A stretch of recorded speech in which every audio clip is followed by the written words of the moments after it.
시청자 여러분 안녕하십니까. 지금부터 전호편의 안보정론을 시작하겠습니다. 자, 이번 시간에는요, 이 선관위의 문제점은 뭐 여러분들 이미 다 아시는데요. 결국 윤 대통령이 오늘 우리 국민의힘 전 원내대표단과 오찬 회동에서 이 한마디 했습니다.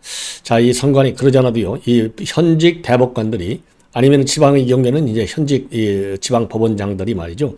선관위원직을 비상임으로 겸직하고 있어요. 이게 상당히 문제가 많다. 그래서 개선 방안을 찾아야 될 것이 아니겠느냐. 그래서 선관위에 대해서도 윤 대통령의 생각의 일단을 분명하게 밝혔습니다. 그래서 관련 내용을 전해드리도록 하겠고요. 자, 어제 이제 민주당에서 이 윤관석과 이성만에 대한 체포 동의안이 부결됐는데 어제 이제 한동훈 장관의 입장 그리고 이 검찰의 입장문도 내놨는데요. 오늘 이원석 검찰총장이 관련 아주 강경한 입장을 내놨습니다. 자, 이렇게 해서 관련 내용도 전해드리도록 하겠고요. 지금 현재 양대 노총, 그러니까 이제 한국노총하고 이제 민노총인데요. 양대 노총이 여러분들 잘 아시다시피요. 지금 이제 작년서부터 이제 MG 노조가 지금 태동하고 있잖아요. 그래서 이 MG 노조 새로 고친 노조인데 이게 이제 한 8개 정도로 해서 출발이 됐는데 최근에 말이죠. 이 새로운 이 MG 노조 가입 하는 노조들이 많이 탄생하고 있어요. 그래서 한 10서너 개 정도로까지 지금 확대되고 있다. 그러다 보니까 양대 노총이 굉장히 지금 긴장 국면에 돌입하고 있다. 이런 보도가 나오는데 이거 민노총, 특히 민노총이요. 이거 해산시켜버려야 돼요. 자, 그래서 이 어제 한동훈 장관도 말이죠. 이 기자들하고 일문일답을 하면서 지금 이제 민노총이 이 관련 이 법이 개정이 돼가지고요. 이적단체로 지적을 되면 이거 당연히 해상되는 거 아니겠습니까? 그래서 이 DJ 때 이 민노총이 정식 노조로 이 복수 노조로 이 법적으로 이제 인정을 받게 됐는데 이게 말이죠. 지금 이제 우리 이 북한의 대남 기관한테 대남 공작기관한테 포섭이 돼서 상당한 인사들이 민노총 내부에서 간첩활동질을 했어요. 이거 빨리 해산시켜야 되는데요. 자, 그래서 이 민노총을 탈퇴하는 노조가 최근에 상당히 늘고 있어요. 그래서 관련 내용을 이 민노총에 이제 무너지는 소리가 들리는 것이죠. 관련 내용을 전해드리도록 하겠고 오늘 또 이제 정진상 재판이 있었는데 정진상 재판에서 유동규 제 본부장이 몇 가지 상당히 의미 있는 이 발언을 했습니다. 그래서 이 유동규 전 본부장의 이 폭탄 이 법정 진술 내용을 여러분께 자세하게 전해드리도록 하겠습니다. 자, 우선 말이죠. 오늘 윤석열 대통령이 말이죠. 대통령실 파인그라스에서 주호영 전 원내대표를 비롯한 전임 우리 국민의힘의 원내대표단을 초청해서 노고를 격려하는 오찬을 가졌습니다. 이 오늘 오찬에서 여러 가지 얘기를 했는데요. 그중에 가장 중요한 것이 최근에 선관위가 말이죠. 이 감사원의 감사를 받지 못하겠다. 그리고 국정원의 사이버 해킹과 관련된 보안 점검도 못 받겠다. 그 이유는 선관위는 독립기관이다. 선관위의 독립성을 해치는 감사원 감사와 국정원 이 보안점검 이거를 거부해 왔어요. 그러다가 여론에 밀려가지고 말이죠. 이 선관위가 이 자녀 채용 문제에 관해서만 그러니까 이제 회계 부정 부패 이 문제에 대해서는 아니고 자녀 채용 의혹과 관련해서만 감사를 받겠다. 그리고 감사원이 선관위에 대한 이 감사 권한이 있는지 없는지는 헌재 권한쟁의 심판을 청구하겠다. 그래서 어정쩡하게 여론의 압박에 밀리는 척하면서도 이 자기네 이 직무 감찰의 거부 입장은 분명히 하고 있거든요.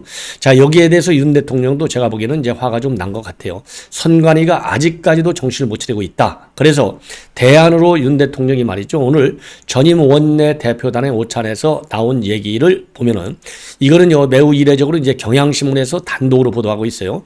이걸 보면은요, 현재는 이제 법관들이 비상임으로 이 중앙 선관위원장하고 각 지역 선관위원장을 겸임하고 있는데 그러지 말고 아예 전직 법관이 전임으로 비상임이 아니라 전임으로 선관위원장 맡는 방안을 검토해야 될 것 아니냐. 다만 이제 문제는요. 이럴 경우에는요. 왜냐하면은 이 겸직할 때는 이제 별도의 봉급을 주지 않아도 되는데 상임으로 전직 법관을 갖다가 임명할 경우는 이제 봉급을 줘야 되지 않습니까? 그러다 보니까 이제 여기에는요. 이 예산 문제가 따르겠구만 이러한 얘기를 했습니다. 그래서 어쨌든 간에 죄송합니다. 대통령 입장에서는요, 전직 법관이 선관위원장을 전임으로 맡는 거 생각해 볼 만하고, 비용이 드는 문제야, 감내해야 되지 않겠느냐. 그래서 윤 대통령 입장에서는요, 이거 전국 시도 17개 시도인데, 이거 비용이 들면 얼마나 들겠습니까? 비용이 문제가 아니라 공정한 선거 관리, 그리고 그야말로 선관위의 독립성을 우리 국민들이 신뢰할 수 있을 정도의 깔끔한 깨끗한 이 회계부정도 문제는 뭐 당연히 없어야 되겠지만은요. 이렇게 자녀 찬스, 즉 아빠 찬스를 쓰는 이 특혜 채용의 의혹 비리 당연히 없어야 되지 않겠습니까? 그래서 이 비용은 좀 감내해야 되겠다. 이런 아주 적극적 입장까지 오늘 밝혔어요. 왜 그러냐면 지금 노태하기가 대법관인데 선관위원장을 맡고 있고 각 지역 선관위원장 또 현직 법관들이 많다. 이 비상으로 맡다 보니까 선관위 조직 내부 사정을 속속히 알기 어려운 구조가 아니냐. 그러다 보니까 이렇게 자녀 특혜 채용 의혹과 같은 문제들이 심각해진 것이 아니냐. 이런 인식을 윤 대통령이 이제 하고 있다. 이렇게 볼 수 있는 대목이고요. 그리고 이제 어제 윤관석과 이성만에 대한 체포 동의안이 국회에서 부결된 것과 관련해서도 오늘 또 윤 대통령은요. 이거는 국민이 판단할 것이다. 그러니까 국민이 내년 4.15 총선 때 심판을 해야 될 것이 아니냐 이러한 취지의 의미라고 저는 판단을 합니다. 그리고요 싱하이밍에 관해서도 중국 대사가 상당히 문제가 있다. 이러한 취지의 발언을 한 것으로 알려졌습니다. 자, 참고적으로요. 오늘 왜 전임 원내대표단 반찬이 지금 뭐 이 그만둔 지가 오래됐는데 왜 이제서 하냐면은요. 지난 4월 12일 날 본래는요. 만찬을 할 예정이었었는데 강릉의 산불 피해 때문에 만찬이 취소됐고 그 이후로는요. 윤 대통령이 또 이제 미국 국빈 방문도 하고 여러 외교 일정이 이루어지다 보니까 만남이 미루어져서 오늘 오찬을 갖게 됐는데 오늘 오후에 있는 우리 국민의 의원총회 그리고 국회 대정부 질문 일정을 감안해서 오찬은요. 한 4, 50분 정도로 굉장히 짧게 이루어졌다. 이렇게 보도가 나오고 있어요. 자, 그래서 오늘 이 오찬의 의미는요. 이 선관위 문제에 대해서 대통령이 직접 육성의 그런 입장, 강한 뭐라고 그럴까요? 이 개혁 의지를 보였다는 점이 상당히 의미가 있고 여전히 윤 대통령도 이 국회에서요. 민주당 의원들 2명이 체포 동의안 부결시킨 것이 이 법치주의 근본을 무너뜨리는 것이 아니냐. 이러한 인식. 윤 대통령이 법치주의를 굉장히 강조하지 않습니까? 그러한 이 인상을 갖고 있다. 이 점을 우리가 알 수 있는 것 같습니다. 자, 그리고 말이죠. 이 경기 남부청에서 지금 선관위에 대한 수사를 벌이고 있는데 바로 어제 말이죠. 우리 우파 시민단체인 자유대한호국단에서 이 선관위 간부 6명하고요. 이 선관위 간부 6명은요. 박찬진 전 사무총장, 송봉섭 전 사무차장, 신우용 제주상임위원, 김종규 경남총무과장, 김세환 전 사무총장, 윤재현 전 세종상임위원 6명하고 말이죠. 감사원 간사를 전면 거부해왔던 노태학 중앙선거위원장 등 8명을 경찰청에 어제 자유대한호국단에서 고발했고요. 이 고발건에 관해서는 이 경기 남부청이 즉각적으로 수사에 착수를 했다. 이렇게 밝히고 있습니다. 그래서요, 이 경찰에서는 이 관련 자료를 지금 분석 중에 있고 소환 조사와 같은 적극적인 수사 체제로 전환하겠다. 이러한 입장을 내놓고 있어서 드디어 말이죠. 드디어 노태하기도 이제 피고발된 상태로 조사에 응하지 않을 수 없는 상황이 됐습니다. 철저하게 조사해야 되겠죠. 자, 그 다음에는요, 이원석 검찰총장, 이원석 검찰총장이 말이죠. 오늘 이 대구 고검과 지검을 방문했어요. 대구 고지검을 방문한 자리에서 작심하고 말이죠. 어제 민주당의 체포 동의안 부결 비판하고 나섰습니다. 그래서 지금 이제 이원석 총장 얘기는요. 정당 대표 선출 과정에서 조직적으로 현금 살포와 수수가 이루어졌다고 하는 것은 매우 중대한 범죄다. 그렇게 해서 구속 사유가 충분한데도 국회가 그 구속 전 신문 절차도 배제한 점은 매우 유감스럽다. 이러한 입장을 내놓고요. 특히 헌법을 인용해서까지 작심 비판하고 나섰습니다. 자, 그래서 체포동의안은 부결됐지만 관련 없이 종전대로 강하게 수사를 이어가겠다라는 입장을 밝혔는데요. 헌법 8조를 인용해가지고 뭐라고 얘기를 했느냐. 정당의 조직과 활동은 민주적이어야 한다. 이 8조를 위반해가지고 통진당이 해산됐지 않습니까? 대법원에 의해서. 이게 8조가 굉장히 중요한 이 조항이에요. 이 정당 정치와 관련해서. 그래서 선거에 돈이 개입돼서는 안 된다는 점은 온 국민이 동의하는 핵심적 헌법 가치인데 그러면서 말이죠. 부결과 관계없이 사안의 실체를 규명해서 상응하는 법적 처벌이 이루어질 수 있도록 검찰 소명을 다하겠다. 이렇게 입장을 밝혔어요. 자, 그리고요, 이 당연한 얘기죠. 그리고 민생사건 처리가 상당히 늦어지고 있다. 이러한 지적과 관련해서는 신속한 수사를 대안으로 제시하면서요, 지연된 경우는 정의가 아니며 국민들이 염려하는 바도 잘 알고 있고 경찰과 협력해서 신속한 사건 처리를 위해서 노력할 것이고 검찰에서 직접 보안 수사 등을 통해서 국민 권익이 충분히 보호되도록 노력하겠다. 그리고요, 최근에 부산 돌려찾기 사건과 관련해서 이 많은 우리 국민들이 공분을 지금 갖고 있는데 여기에 대해서요, 이 피고인에 대한 이 강력 형사범, 이 피고인에 대한 신상 공개도 확대하겠다라는 입장을 내놨어요. 그래서 이런 부산 돌려찾기 사건과 관련해서 불거진 강력범죄 피의자에 대한 신상 공개 여론을 적극적으로 검토해 나가겠다. 그래서요, 현행 법령상 특정 강력범죄의 경우에는 기소 이전에는 피의자 신상 공개를 하지만 기소 이후엔 신상 공개가 제한되어 있는 게 사실인데 피해자 보호와 추가 범죄가 발생하지 않도록 강력 범죄자에 대한 신상 공개를 확대하는 방향으로 법령을 개정해 나가겠다. 근데 윤 대통령도 말이죠, 이러한 이 여성을 상대로 하는 강력 범죄 이 피의자들 신상 공개를 적극적으로 확대하라, 이러한 지시하고 맥락이 같습니다. 그리고요, 이제 검찰은 어제도 말이죠, 구속 사유가 충분한데도 이 법원의 신문 절차가 아예 진행될 수 없게 된 점에 대해서 유감을 표명했고요. 그리고 구속 사유가 충분하다. 그러기 때문에 이 신문 절차가 아예 진행될 수 없게 됐지만은 이 확고한 기소를 유지해서 철저한 이 수사를 해 나가겠다, 이러한 입장을 밝혔는데요.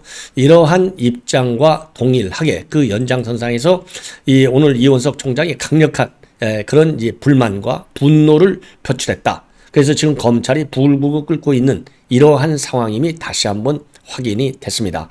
그래서요, 다시는 말이죠, 이 민주당이 수적 우위를 바탕으로 해서 이 방탄을 치는 거, 이런 것은 반드시 막아야 될 것이 아닌가, 이렇게 판단이 됩니다. 자, 이번에는요, 유동규 본부장이 오늘 재판에서, 정진상 재판에서요, 증인 신문을 받았습니다. 이 증인 신문과 관련해서 몇 가지 중요한 언급을 했는데요. 자, 이 대장동 사업과 관련해서 공모를 하기 전에 유동규 본부장은요, 이재명이하고 정진상이한테 민간 사업자 측의 예상 이익이 한 4천억에서 5천억 정도 이 규모가 될 것이다 라고 하는 정부적 판단 내용을 보고했다라는 점을 분명히 하고 있고요. 그리고 이제 4명의 도원결의 의형제 맺은 거, 이 의형제 맺은 것도 사실이다, 이 점을 분명히 또 밝혔습니다. 자, 그리고 말이죠, 그리고 또 중요한 것 중에 하나는요, 바로 뭐냐, 이런 얘기를 또 했어요. 당시에 말이죠, 이재명한테 돌아갈 수 있는 돈이, 그러니까 돌아갈 수 있는 돈, 대장동 지분, 약속을 얼마 정도 받았느냐, 김만배로부터 1,000억 정도를 받기로 약속했고, 이 내용이 이재명이도 안다, 요거를 또 밝혔어요. 그리고요, 김만배가 이재명 재판을 위해서, 이재명과 관련된 재판을 위해서 법관에게 돈을 썼다거나 또는 이른바 50억 클럽에게 돈을 줘야 한다는 얘기를 했고, 이런 게 다 이 대표를 위한 것이라고 말했다는 점도 오늘 증언을 통해서 분명히 밝혔습니다. 그래서 이게 이제 앞으로 말이죠, 이재명의 유죄를 입증하는데 굉장히 중요한 이 단서, 이 진술이 되지 않을까, 이렇게 판단이 됩니다. 자, 그러면은요, 유동규 본부장이 오늘 정진상 재판에서 한 구체적인 발언 내용을 여러분께 상세하게 말씀을 드리겠습니다. 자, 그래서요, 이 도원 결의한 거, 이런 것과 관련해서 본래 검찰 최초 진술할 때는 그런 사실을 부인했는데, 이번에 이제 이 도원 결의한 게 맞다, 이렇게 얘기했잖아요. 그러니까 정진상 측에서 왜 진술의 일관성이 없느냐, 왜 거짓말하느냐, 이렇게 몰아붙였어요. 그러니까 유동규 본부장이 아주 말을 잘해요. 뭐라고 하느냐, 이렇게 반박을 하고 있습니다. 즉, 그 당시만 해도 진실대로 얘기할지 아니면 거짓말을 개설할지 마음을 정하지 못해서 거짓말을 했는데, 예컨대 그러면 조직폭력배가 두목의 잘못을 가려주기 위해서 거짓으로 진술하다가 나중에 사실대로 이야기하면 이걸 번복이라고 하느냐, 할 수 있느냐. 저도 똑같이 사실대로 법정에서 증언을 하고 있다, 요렇게 반발하는 입장문을 내놨습니다. 자, 그래서요, 이 관련 내용을 이제 자세하게 여러분께 말씀을 드리겠는데요. 자, 우선 말이죠. 이 대장동 민간 사업자들의 이익이 한 4천억에서 5천억 정도가 될 것이다. 이 점을 분명히 밝혔습니다. 뭐라고 밝혔느냐? 오늘요, 2015년도 2월에 대장동 개발사업 공고가 나가기 전에 정영학 회계사하고 같이 정진상을 만났는데 정진상이가 민간에서 얼마 정도 남는지 예측하고 있냐 이렇게 물어보길래 4, 5천억 정도는 민간업자들이 이익을 볼 것이다 라고 얘기하니까 정진상이가 깜짝 놀라더라. 그리고 이재명한테도 그 관련 얘기를 했더니 이재명이는 뭐라고 얘기하느냐, 민간이 남는 게 우리하고는 상관이 없지 이렇게 말을 하고 정진상이도 그 부분을 이해하고 있었고, 그래서 이거 나중에 문제가 될 수도 있겠다 라고 생각했다는 점을 분명히 밝혔어요.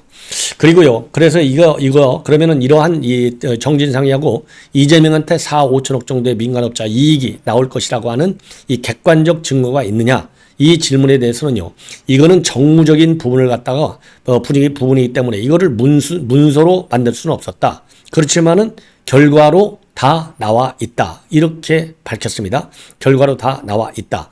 이 얘기는 뭐냐면요, 지금 이제 보도를 보니까 이런 얘기로 이해가 됩니다.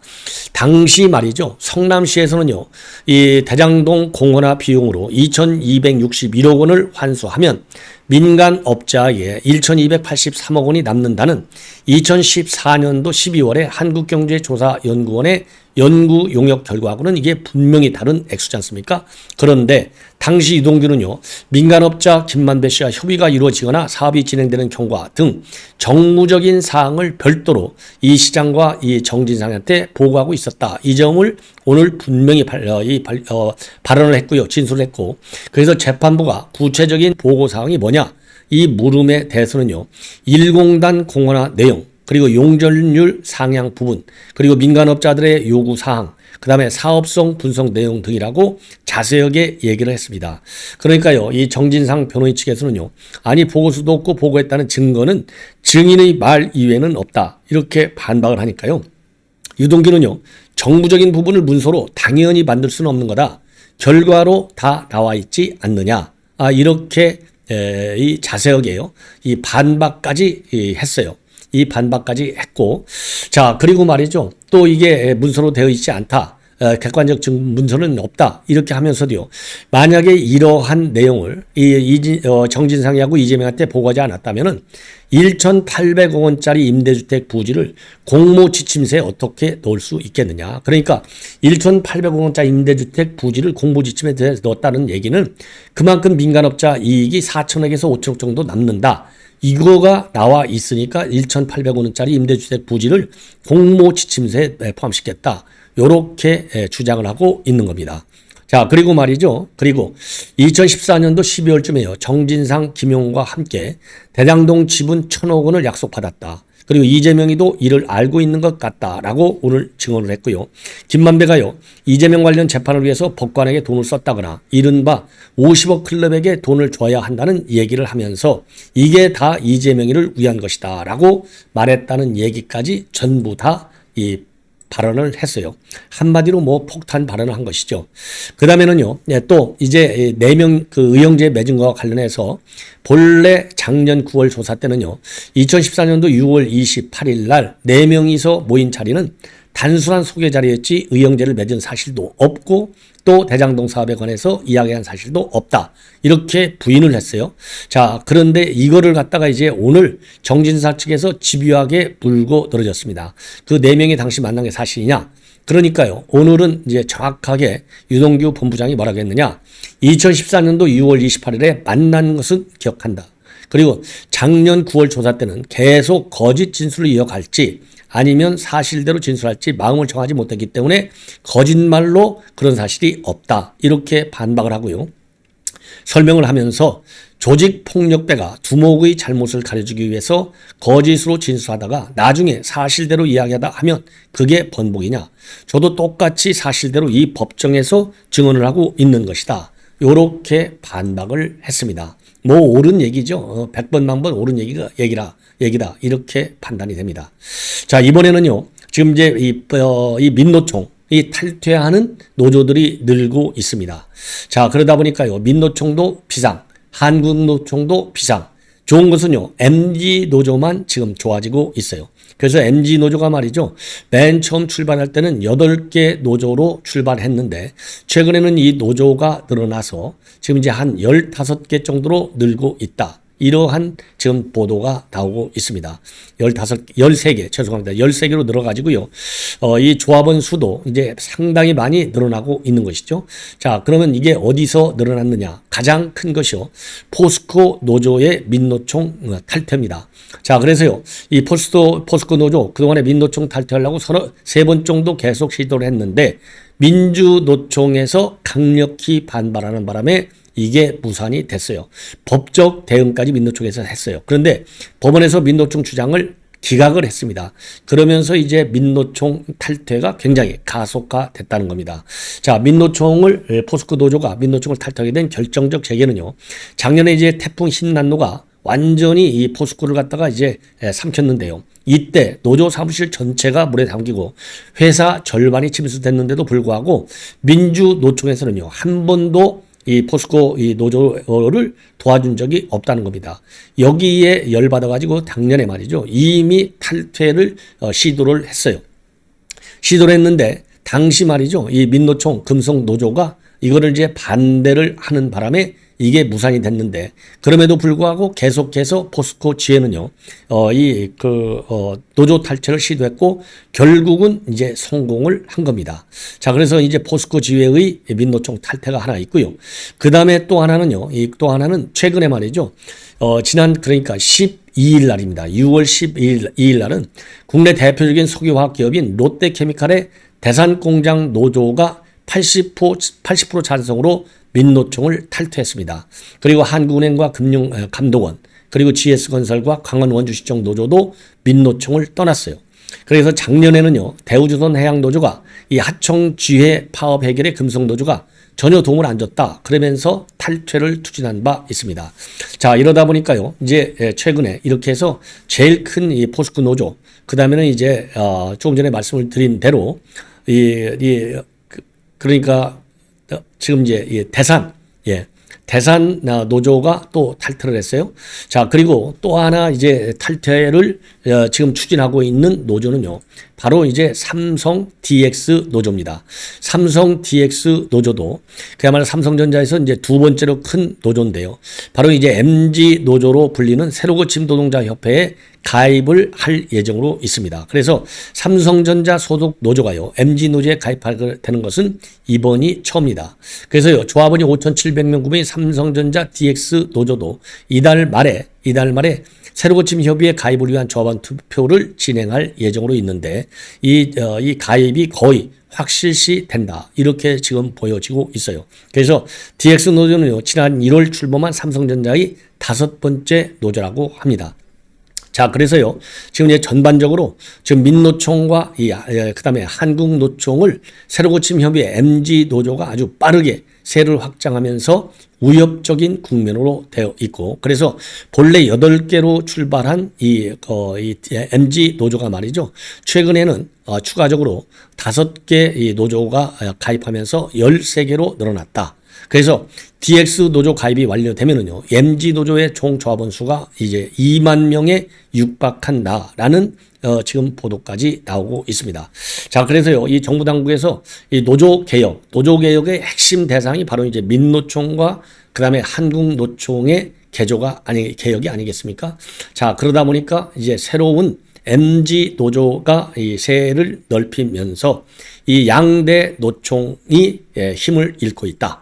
자, 그래서 이제 조금 전에 말씀드린 대로 포스코 지회, 포스코 노조, 우리 포항의 이제 포스코 노조, 포스코 지회의 탈퇴, 그렇죠? 그 다음에는요, 제2위 석유화학 기업인 롯데케미칼의 주력 사업장 대산 공장의 민노총 화섬노조 대산 지회의 탈퇴, 그 다음에 이제 삼성전자의 이 DX 노조의 또 탄생, 이런 것들이 지금 계속돼서 결국은 민노총의 붕괴 현상이 가속되고 있다. 이렇게 결론을 내릴 수 있고요.